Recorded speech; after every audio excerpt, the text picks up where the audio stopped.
Ilang araw matapos ilunsad ang kanyang bagong variety show na Will to Win, si Willie Rebillame ay nagpahayag ng kanyang pagkadismaya sa mga staff at ikinalungkot kung paano niya kailangang tulungan sila sa kanilang mga trabaho.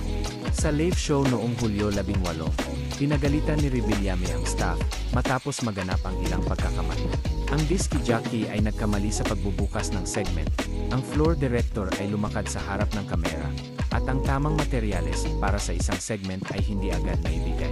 Sinabi yan ay Rebillame, naiintindihan niyo ba kung bakit ako nagagalit?